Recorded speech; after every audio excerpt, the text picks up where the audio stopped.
명절이 기독교 명절인데 그 다른 날이 되어 버려서 항상 성탄절에는 그 성탄절의 의미에 대해서 우리 이야기를 하게 됩니다. 사실은 그 우리 함께 나오던 그 청년 한 사람은 그 이제 항공 마일리지를 써야 되기 때문에 그 출국을 하긴 했는데 이제 나가면서도 그런 이야기를 했어요. 그 이게 성탄절 날 이게 솔로는 참 힘들다 그런 이야기를 했어요. 그 외에도 사실은 제 주변에서 그 이제 혼자 지내는 사람들이 뭐라고 얘기를 하냐면 23일 날 그냥 잠들어서 25일 지나서 깨났으면 좋겠다. 이제 그렇게 이야기를 하죠. 왜냐하면 그 성탄절이 이제 그만큼 그 예수님 오신 날을 기념하는 날이 아니라 다른 날로 다 바뀌어 버렸기 때문에 이제 그렇게 이야기를 하는 것 같습니다. 이제 그 유명한 노래 있죠. 1984년에 그 지금까지도 성탄절만 되면 계속 울려 퍼지는 노래 중에 그 라스트 크리스마스라는 노래가 있어요. 이제 그 첫 가사가 이제 잘 아시겠지만 지난 크리스마스에 나는 너에게 내 마음을 주었는데 바로 다음 날 넌 내버렸지. 뭐 이런 가사죠. 이런 사랑 노래가 주류를 이루고 이제 그날 다 연인이 만나서 데이트하는 날 이제 이렇게 변질이 돼 버렸습니다. 우리는 이제 그리스도인이니까 본질에 충실해서 누가복음에 나오는 성탄절 이야기 한 부분에 집중해서 우리가 좀 살펴보려고 합니다.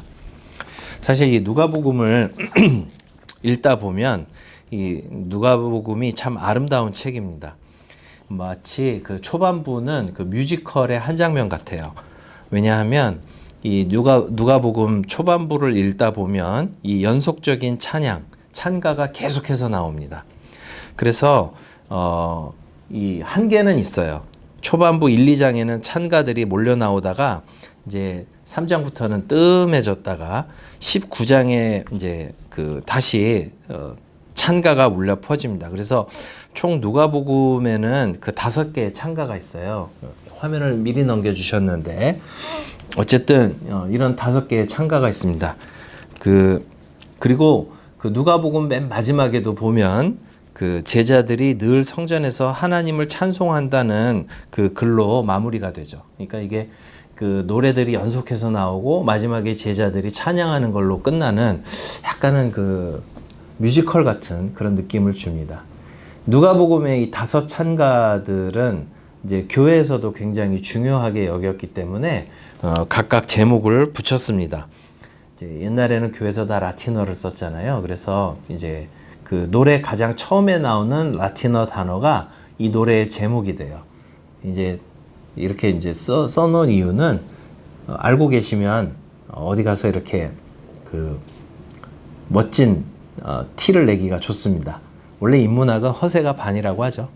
그러니까 이게 이런 노래였구나 이제 그 생각하시면 돼요. 마리아의 찬가가 제일 처음에 누가복음 1장 46절에서 55절 나오죠.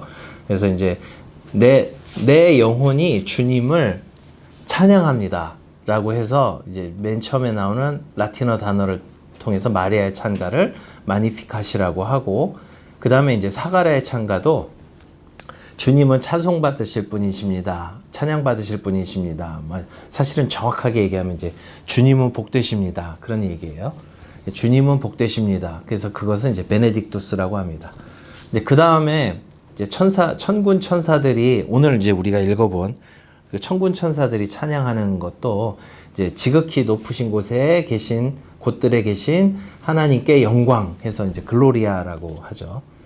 그래서 마니피캇, 베네딕투스, 글로리아, 그 다음에 시므온의 찬송. 이거 잘 아시죠? 예수님 어린 시절에 올라갔을 때 이제 그 예수님을 보고 시므온이라는 예언자가 주여 당신의 종을 지금 풀어주시는군요. 놓아 보내주시는군요. 해서 눈쿠 디미티스라고 합니다. 그리고 이제 그 제자들의 찬가가 19장에 가서 이제 주님의 이름으로 오시는 왕, 이제 그분은 복되시다 해서 베네딕투스키 베니트라고 이렇게 부르죠. 그래서 이제 이런 5 찬가가 있습니다. 오늘은 그 가운데 있는 이 천군 천사들의 찬가 요것을 우리가 살펴보려고 합니다. 이 5개의 찬가가 사실은 예수님의 그 예수님이 오시는 이 사건이 무슨 의미를 가지고 있는가 하는 것을 다 보여주는 그러한 찬가들입니다. 그 중에서 이제 이 천사들의 찬가, 이 글로리아를 우리가 보려고 하는데, 14절에 나와 있죠. 지극히 높은 곳에서는 하나님께 영광이요. 땅에서는 하나님이 기뻐하신 사람들 중에 평화로다. 그래서, 이제 그 글로리아 찬가를 보면 요 부분이 이제 성탄절에 많이 방송국에도 나오는 표현입니다. 그래서 보통 이것을 줄여가지고 방송국에서는 하나님께는 영광, 하늘엔 영광, 땅엔 평화 이런 식으로 보통 방송국에서 줄여서 이렇게 내보내는데 잘못된 거죠. 왜냐하면 지극히 높으신 곳에서는 그냥 단순히 하늘의 영광이 아니라 하나님께 영광이고, 땅에서는 그냥 모든 땅의 평화가 아니라 하나님께서 기뻐하시는 사람들 중에 하나님께서 호의를 가지고 대하시는 이들에게 평화라는 말입니다. 무슨 차이가 있을까요? 하나님께서 모든 사람을 사랑하시는 것 아닌가? 이렇게 우리가 질문할 수 있는데, 실제로 예수님께서 자신이 오신 목적을 이제 누가복음 12장에 가면 다음과 같이 말씀하세요. 내가 불을 땅에 던지러 왔노니 이 불이 붙었으면 내가 무엇을 원하리요? 나는 받을 세례가 있으니 그것이 이루어지기까지 나의 답답함이 어떠하겠느냐. 내가 세상에 화평이라고 단어를 뒤집어서 설명했지만, 내가 세상에 평화를 주려고 온 줄로 아느냐. 내가 너희에게 이르노니 아니라 도리어 분쟁하게 하려 함이로라 라고 말씀하시죠. 이게 무슨 얘기죠? 앞에 우리가 봤던 그 찬가하고 조금 연관지어서 생각해 볼 필요가 있죠. 우리가 앞에 찬가를 대충 읽고 땅의 평화다 이렇게 생각하기가 쉬운데, 분명히 찬가에서는 하나님이 기뻐하신 사람들 중에 평화라고 돼 있고, 실제로 12장에 가서 예수님께서 내가 세상에 평화를 주려고 온 줄 아냐. 아니다. 도리어 분쟁하게 하려 함이로다. 이렇게 말씀하시는 것을 보면 모든 사람에게 평화는 아니에요. 그러니까 이제 그 하늘엔 영광, 땅엔 평화, 이거는 방송국의 희망이지 성경이 말씀하는 바는 아닙니다. 그러면 이제 예수님께서 분쟁하게 하려 함이로라 라고 하셨는데, 누구와 누구 사이의 분쟁이냐라는 것이죠. 이제 그 다음에 나오는 말씀이 있습니다. 이후부터 한 집에 5사람이 있어 분쟁하되 셋이 둘과 둘이 셋과 하리니, 아버지가 아들과 아들이 아버지와 어머니가 딸과 딸이 어머니와 시어머니가 며느리와 며느리가 시어머니와 분쟁하리라. 물론 예수님 오심과 별개로도 싸울 수 있죠. 시어머니와 며느리들은 싸울 수 있습니다. 부모 자식 간에도 싸울 수는 있어요. 그러나 어쨌든 예수님께서 오시면 한 집안에, 이런 한 집안 안에서도 가장 화목해야 할 한 집안에서도 분쟁이 있을 수 있다. 이렇게 말씀합니다. 도대체 무엇 때문에 싸울까요? 명확하게 나타나진 않습니다. 다만 단서가 있는데, 그 단서가 뭐냐면 우리 아까 봤던 말씀이죠. 나는 받을 세례가 있다. 그것이 이루어지기까지 나의 답답함이 어떠하겠느냐라고 말씀하셨고, 이제 그 이후의 분쟁에 대해서 말씀을 하셨습니다. 근데 이제 우리가 잘 아시는 것처럼 예수님께서는 이미 공생애 시작하실 때 세례를 받으셨죠. 근데 나는 받을 세례가 있다라고 하셨으면 이 세례는 뭘까요? 우리가 그 공생애 시작 전의 말씀을 한번 보시죠. 백성이 다 세례를 받을새 예수도 세례를 받으시고 기도하실 때에 하늘이 열리며 하면서, 여기 보시면 예수님께서 이미 공생애 시작할 때 세례를 받으셨어요. 그러면 이제 12장에서 나는 받을 세례가 있는데 그거 받기까지 그 답답함이 얼마나 답답하겠느냐 하셨을 때, 도대체 그 세례는 또 뭐냐라는 질문이 나올 수밖에 없죠. 근데 이 세례라는 관행에 대해서 우리가 조금 생각해 볼 필요가 있습니다. 원래 그 세례 주다라는 말이 지금은 우리 장로교에서는 약식으로 세례를 주죠.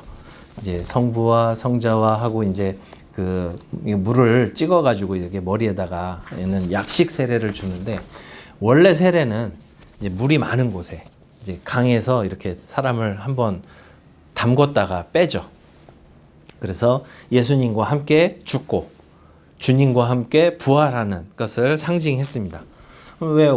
그래서 이제 어떤 교단에서는 지금도 똑같은 침례를 줘야 된다 이렇게 주장을 하는데, 그럼 왜 우리 장로교에서는 약식 세례를 주냐면, 이미 초대교회 때 문제가 됐었어요. 강이 있고 물이 풍부한 지역에서는 하면 되죠. 근데 이제 그렇지 못한 지역에서는 이거 어떡하냐 이거예요. 그래서 이제 그 머리에다가 물을 이렇게 뿌리는 그 약식 세례가 있었고, 어차피 그 의식의 의미만 우리가 알면 된다 해서 이제 용어도 세례라고 바꿨죠. 그러나 이제 우리가 그 원래는 이것이 사람을 담근다. 이게 침례라는 용어가 이제 사실은 그걸 잘 표현해 주기는 하는데, 그것을 생각해 보시면 예수님께서 이 세례, 내가 받을 세례가 또 있다라고 했을 때 그 세례가 보여주는 어떤 이미지가 있다는 것입니다. 그것이 무엇이냐면, 사실 나중에 우리가 이제 답을 미리 말씀드리면, 예수님께서 십자가에서 죽으시고 매장되셨다가 부활해서 일으켜지는 과정과 세례가 비슷하다라는 것 알고 계시죠? 그래서 그때도 보면 처음 세례를 받으실 때도 보면 세례를 받으시고 기도하실 때 하늘이 열렸죠. 예수님께서 죽으시고 매장당하시고 그 다음에 부활하셔서 승천하시잖아요. 그러니까 이게 연결이 되는 사건이라는 것을 볼 수가 있죠. 그러니까 나의 받을 세례에 대해서 이야기를 하셨다라는 것은 이후에 죽으심, 매장, 부활, 승천, 일련의 과정을 세례에 비유하신 것으로 볼 수가 있습니다. 그러면 이제 아까 우리가 보았던 그 불과 분쟁에 관한 얘기도 이제 분명히 이해가 될 수 있죠. 사도행전에 가면 예수님께서 받으실 세례, 곧 죽으심, 매장, 부활, 승천의 일련의 과정 후에 어떤 사건이 나타나죠? 사도행전 딱 넘어가 보면 오순절 성령 강림 사건이 있죠. 불의 혀처럼 갈라지는 것들이 그들에게 보여 각 사람 위에 하나씩 임하여 있더니, 그러니까 이제 예수님께서 이 불을 땅에 던지러 왔다라고 하는 것도 이것과 관련이 있다라는 것을 짐작해야 합니다. 그러면 결국은 예수님께서 죽으시고 부활하시고 승천하신 이후에 성령께서 강림하시고 이제 믿는 사람들과 믿지 않는 사람들 가운데 분쟁이 일어날 것이고, 그래서 하나님께서 기뻐하시는 이들, 예수님을 따르는 이들과 그렇지 않은 사이에 이제 갈라짐이 있어서 굉장히 심한 갈등이 있을 수 있다. 심지어 한 가족 안에서도 그런 그 분쟁 때문에 다툼이 있을 수 있다라는 것을 말씀하신 것이라고 볼 수 있습니다. 우리가 2주 전에 데살로니가 교회 개척 당시 이야기를 말씀드렸습니다. 사실 그때 이제 안 오셨어도 유튜브 영상으로 나가고 있죠. 거기에 보면 정말 그 믿지 않는 유대인들이 얼마나 초대교회를 끈질기게 박해를 하는지 볼 수가 있습니다. 초대교회에 보면 하나님의 백성이라고 자처하는 그 유대인들이 교회를 굉장히 박해하는 것을 볼 수가 있어요. 그 밖에도 이제 불신자들과 신자들 사이에 갈등이 있죠. 그 분쟁을 예수님께서 말씀하신 것이죠. 그러니까 성탄절 날 이 그 천사들의 찬가를 통해서 우리가 좀 생각해 볼 것은, 땅에서는 하나님께서 기뻐하신 이들 중에, 하나님께서 호의를 갖고 대하시는 이들 중에 평화로다라고 하는 이 말씀. 그러니까 결국은 예수님을 믿는 이들에게 평화라는 것을 우리가 기억할 필요가 있습니다. 그러면 이제 이 천사들의 찬가를 가만히 보면 이후에 벌어질 이 누가복음과 사도행전의 예고편 같은 역할. 그러니까 실제로 누가복음에 나오는 아까 그 5 찬가들이 다 그런 역할들이에요. 그러니까 이후로 펼쳐질 누가복음과 사도행전의 그 예수님 이야기 속에서 어떤 일들이 펼쳐질 것인가 하는 것을 보여주는 예고편과 같은 역할을 하는데, 정말 놀랍게도 이 이야기가, 이 천사들의 찬가는 굉장히 독특하게도 다시 한번 울려 퍼집니다. 언제 울려 퍼지냐면, 아까 그 5찬가가 뭐 있었죠? 처음에 마리아의 찬가 있었고, 그 다음에 사가랴의 찬가 있었고, 그 다음에 천사들의 찬가가 있었고, 그 다음에 시몬의 찬가 있었죠. 이제 시몬의 찬가가 있었고, 그 다음 마지막이 뭐죠? 제자들의 찬가가 있었죠. 바로 그 제자들의 찬가입니다. 자, 우리 제자들의 찬가를 한번 볼까요? 누가복음 19장 37, 38절입니다. 이미 감람산 내리막길에 가까이 오심에 제자의 온 무리가 자기들이 본 바 모든 능한 일로 인하여 기뻐하며 큰 소리로 하나님을 찬양하여 이르되 찬송하리로다 주의 이름으로 오시는 왕이여 하늘에는 평화여 가장 높은 곳에는 영광이로다 하니, 이런 식으로 찬양을 합니다. 이 부분이 천사들의 찬가와 뭔가 유사하죠. 이렇게 떼어놓고 보니까 이제 잘 감이 안 오실 텐데 붙여봤습니다. 붙이면 이렇게 되는 거예요. 물론 이제 이렇게 써놓은 거는 있어 보이려고 썼습니다. 천사들의 찬가, 제자들의 찬가. 시기는 예수님의 탄생 때, 이거는 예수님께서 예루살렘에 입성하실 때 찬양하는 이들, 호련히 수많은 천군이 그 천사와 함께 찬양하고, 19장 38절 제자들의 온 무리가 찬양하고. 그러니까 이제 방향이 어떻게 되죠? 처음에 예수님 탄생할 때는 천군 천사가 하늘에서 땅을 향해서 찬양하죠. 그 다음에 제자들의 온 무리는 땅에서 하늘을 향해서 찬양하는, 이게 답가 형식으로 돼 있어요. 그 다음에 내용, 지극히 높은 곳에서는 하나님께 영광이요 땅에서는 하나님이 기뻐하신 사람들 중에 평화로다. 여기 거의 이제 앞은 조금 다르지만 하늘에는 평화, 이게 역전 스위치 됐죠. 하늘에는 평화요 가장 높은 곳에는 영광이로다. 이런 식으로 차이가 나타나고 있습니다. 정리해 보면 이렇습니다. 누가복음 2장 14절의 찬가는 천사들의 찬양인데, 누가복음 19장 38절의 찬가는 제자들의 찬양으로서 이 답가 형식으로 되어 있습니다. 여기서 찬양한 것에 화답하는 노래라는 거죠. 땅에서 기뻐하신 사람들이 누구냐라는 것을 암시해 주는 거예요. 이게 누구라고요? 땅에서 하나님께서 기뻐하신 사람들, 제자들의 온 무리라는 거죠. 자, 두 번째, 천사들의 찬가가 땅을 향해 그 중에 하나님께 호의를 입은 이들에게 평화를 선언한다면, 이번에는 그 호의를 입은 이들, 곧 제자들의 온 무리가 하늘에도 평화를 노래합니다. 가만 보면 예수님 가시는 곳이 평화예요. 땅에 태어나시니까 땅에 평화가 되고, 이제 예루살렘으로 올라가셔서 하늘로 승천하실 것이 가까우니까 하늘에 평화가 이루어진다는 거죠. 예수님 가시는 곳마다 평화가 임합니다. 물론 평화를 가져오시는 예수님을 거부하는 이들에겐 평화가 있지 않지만, 그리고 또 예수님을 따르는 제자들과 거부하는 이들 사이에서는 분쟁이 생길 수밖에 없지만, 적어도 예수님을 받아들이는 이들에게는 평화가 오더라라는 것을 보여줍니다. 세 번째, 천사들의 찬가가 출생 당시에 주어졌는데, 제자들의 답가는 예수님께서 예루살렘에 입성하실 때 주어집니다. 그러니까 이것이 의미하는 바가 뭐죠? 사실은 이것의 성취가 이제 예수님 예루살렘에 입성하시면 이루어질 그 사건들에서 이것이 성취된다라는 것이죠. 그러니까 예수님의 출생은 뭐와 연결된다고요?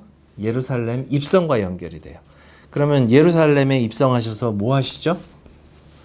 죽으시고, 십자가에서 죽으시고, 그래서 매장되시고, 부활하시고, 승천하시고. 그러니까 그분께서 주어지시는 그 평화, 거저 주어지는 것이 아니라 그분의 구원 사역과 깊이 관련되어 있다라는 것을 상기시켜 줍니다. 그러니까 천사들이 그냥 노래한 게 아니라 이분이 왜 오셨는가 하는 것을 예고편적으로 보여주고 있는 거예요. 그래서 제자들의 답가를 통해서 결국은 어떻게 하나님께 영광을 돌리고 어떻게 땅에서 하나님께서 기뻐하시는 사람들이 생겨나고 그들 가운데 평화가 주어지냐? 그것은 예수님께서 십자가에서 죽으시고 매장되시고 그리고 부활하셔서 승천하시는 그 일련의 사건들을 통해서, 그리고 오순절날 성령을 부어주시는 그 사건들을 통해서 이러한 영광과 평화가 주어진다라는 것을 이 구성은 우리에게 보여주고 있습니다. 결국은 예수님이 무엇 때문에 오셨는가? 우리가 잘 알고 있는 예수님의 구원사역, 죽으시고 부활하시고 승천하시고 성령을 보내주시는 이런 사건을 통해서 우리를 구원하시는 것을 통해서 이 모든 것들이 주어진다. 결국은 성탄절은 예수님의 구원 사역을 기리는 날이다 라는 것을 누가는 우리에게 알려주고 있습니다. 그러면 이 구원하다라는 말은 필연적으로 이제 몇 가지 질문을 불러오게 돼 있어요. 첫 번째, 누구 혹은 무엇으로부터, 그리고 어떻게 구원할 것이냐, 누구를 구원할 것이냐, 이것을 우리에게 질문하게 하죠. 이 질문에 대한 대답 역시 누가복음 사도행전에 다 펼쳐져 있는데, 특별히 이미 우리가 아까 살펴본 5 찬양 중에 다 드러나 있습니다. 사가랴의 찬과 마리아의 찬가 중에서 살펴볼게요. 첫 번째, 누구, 무엇으로부터. 사가랴의 찬가죠. 우리 원수에게서와 우리를 미워하는 모든 자의 손에서 구원하시는 이래라. 우리가 원수의 손에서 건지심을 받고 우리를 미워하는 이들이 있고 그 속에서 구원하신다라고 되어 있죠. 구체적으로 원수, 우리를 미워하는 모든 자가 누군지는 이 노래에서는 잘 나타나 있지 않지만 누가복음과 사도행전을 통해서 보시면 사탄과 죄, 그리고 그 지배 아래 있는 이들을 말한다는 것을 알 수가 있습니다. 어떻게 구원하시는가? 주의 백성에게 그 죄 사함으로 말미암는 구원을 알게 한다. 그러니까 이 구원은 단순히 어떤 경제적인 풍요를 준다고 주는 구원이 아니고, 힘으로 그냥 그 큰 나라를 건설한다고 주어지는 구원도 아니고, 가장 근원적인 죄 사함으로 말미암는 구원에 대해서 이야기한다는 것을 가르쳐주고 있습니다. 누구를 구원하는가? 우리가 사실은 하나님께서 기뻐하시는 자라는 답을 알고는 있지만 마리아의 찬가에 보면 나오죠. 긍휼하심이 두려워하는 자에게 대대로 이르고, 또 주님께서는 권세 있는 자를 내리치시고 비천한 자를 높이시고 줄이는 자를 좋은 것으로 배불리시고 부자는 빈손으로 보내셨도다. 그 종 이스라엘을 도우시고 아브라함과 그 자손에게. 그러니까 마리아의 찬가를 통해서 보면 적어도 하나님의 백성들 중에서 특별히 하나님을 경외하는 자, 두려워하는 자, 비천한 자, 줄이는 자, 이것이 그 대상이라는 것을 알 수가 있습니다. 이 노래를 보면 혈통적 이스라엘을 가리키는 것인가 이렇게 생각할 수 있는데, 오늘 천사들의 찬가가 누구에게 주어졌는가 하는 것을 조금 생각해 볼 필요가 있습니다. 잘 아시는 것처럼 2장 8절, 그 지역의 목자들이 밤에 밖에서 자기 양떼를 지키더니, 이 목자들이라고 하는 것을 보면 이게 일단은 사회적으로 낮은 계층을 이야기한다는 것을 알 수가 있습니다. 전문직 아닙니까? 할 수 있는데 사실은 당시의 목자들은 사회적 지위가 굉장히 낮았어요. 누가복음 사도행전에 보면 사실은 혈통적 이스라엘이 전부가 아니죠. 사도행전에 보면 우리가 살펴본 것처럼 유대인들이 교회를 더 박해하는 걸 보면 혈통을 넘어선 하나님의 백성들이 등장합니다. 잘 아시는 것처럼 누가복음과 사도행전에서 하나님의 백성들로 나타나는 이들이 누구냐면 가난한 자, 과부, 세리, 죄인, 소외받는 여성들, 그리고 사마리아 사람들을 포함한 이방인들까지 다양하게 나타납니다. 누가복음에서 가장 선명하게 자신이 오신 목적을 보여주는 구절이 있습니다. 19장 10절입니다. 인자가 온 것은 잃어버린 자를 찾아 구원하려 함이니라. 그러니까 이 사람들을 구원하기 위해서.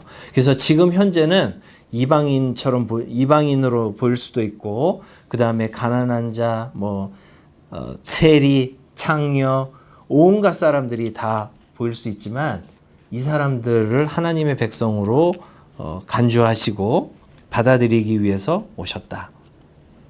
그래서 누가복음과 사도행전에 보면 아까 말씀드린 것처럼 가난한 자, 과부, 세리, 죄인, 소외받는 여성들, 사마리아 사람들을 포함한 이방인들 이렇게 폭넓게 하나님의 백성으로 제시하고 있습니다. 오히려 그 높은 자들, 내가 하나님의 백성인데 하고 아주 그냥 내 것인 양 주장하는 사람들은 제외되고, 감히 내가 하늘을 우러러서 내가 하나님의 백성입니까? 라고 자신 있게 말 못하는 이들, 그런 이들은 하나님의 백성으로 나타나는 것이 누가복음과 사도행전에 나타나는 모습입니다. 이런 이들을 구원하러 오셨다라는 거예요. 물론 가난한 자, 과부, 세리, 죄인, 소외받는 여성들, 사마리아 사람들을 포함한 이방인들이 하나님의 백성이라는 그 자격은 아니에요. 그들 가운데서 예수님을 믿는 사람들이 제자들이라는 것이죠. 자, 성탄절은 어떤 날입니까? 그러니까 우리가 오늘 했던 이야기들을 쭉 정리를 해보면 하나님께서 기뻐하시는 자들, 잃어버린 자들을 구원하러 죽으시고 부활하러 오신 예수님의 탄생을 기리는 날입니다. 많은 사람들이 생각하는 것처럼 연인을 위한 날이 아니에요. 그렇기 때문에 연인이 없다고 슬퍼하거나 연인이 없다고 찾아 헤매는 날도 아니고, 연인을 찾아 헤매는 날이 아니라 하나님께서 잃어버린 이들, 우리가 생각하기에 구원 바깥에 있다고 생각하는 이들을 돌아보고 찾아보는 날이 바로 성탄절입니다. 실제로 주님께서는 그런 이들을 찾기 위해서 오셨고, 그런 이들을 위해서 이 땅에 오셔서 십자가에서 죽으시고 부활하시고 승천하셨습니다. 그래서 이 모든 것들을 기억하면서 감사드리며, 동시에 우리가 혹여 세상의 잣대로 주님께서 찾고 계시는 잃어버린 이들을 가벼이 여기는 것은 아닌지 스스로를 돌아보는 날입니다.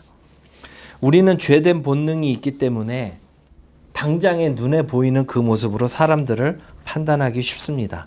가난하고 배우지 못한 이들, 또 낯선 이들, 그리고 뭔가 내가 복음을 전할 때 이렇게 호의적으로 당장 받지 않는 사람들을 향해서 굉장히 경계심을 갖고 우리가 만든 테두리를 넘어서려 하지 않는 그런 본성이 있습니다.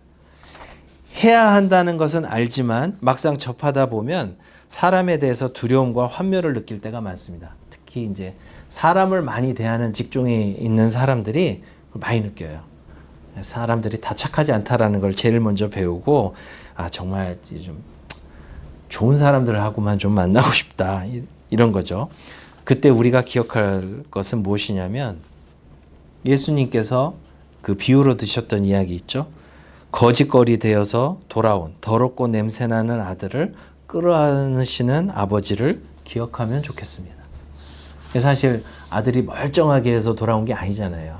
온갖 그냥 꾀죄죄의 극한을 달리는 아들이 돌아왔을 때 먼저 보고 뛰어가서 맞이하시는 아버지의 모습이 그렇다면, 우리도 그런 사람들을 향해서 너무 마음을 닫고 지내는 것은 옳지 않다. 이것을 우리가 좀 생각해 봤으면 좋겠습니다. 처음부터 어렵다면 우리 주변을 돌아보면서 우리가 다가설 수 있는 이들부터 시작하면 좋겠습니다. 그러니까 어떤 설교를 딱 들었을 때, 그래 이제 다가서야지 하고 무작정 갔다가 마음의 상처를 입고 이게 세상 녹록지 않다고 웅크리지 마시고, 일단은 우리가 할 수 있는 사람들부터 조금씩 다가서면 좋겠습니다. 우리를 구원하신 주님의 은혜와 그분의 사랑이 필요한 것에 기꺼이 우리도 손을 뻗을 수 있는 우리 모두가 되기를 바랍니다. 다 같이 기도하겠습니다. 하나님 아버지, 오늘 짧은 시간을 통해서 이 누가복음과 사도행전에 나타난 이 성탄의 의미, 특별히 천사들의 찬양을 통해서 우리 주님의 오심의 의미를 살펴보았습니다. 이 땅에까지 낮아져 오셔서 우리를 구원하시고, 또 이를 위해서 십자가의 수치와 또 고통을 견디시고 참으신 우리 주님을 우리가 생각합니다. 그리고 죽으시고 부활하신, 또 승천하신 우리 주님을 기억합니다. 하나님 보좌의 우편에 앉으셔서 성령님을 보내주시는 우리 주님을 기억합니다. 이 모든 것들을 가슴에 품고, 우리도 한때 잃어버린 자였으나 이제 주님 앞에서 찾은 바 되어서 제자들의 끼어있음을 감사드립니다. 아울러 우리의 마음을 넓혀주셔서 또 다른 잃어버린 자들을 향해서 우리의 마음과 손을 뻗을 수 있는 우리 모두가 되게 하여 주시옵소서. 주 예수 그리스도의 이름으로 기도드립니다. 아멘.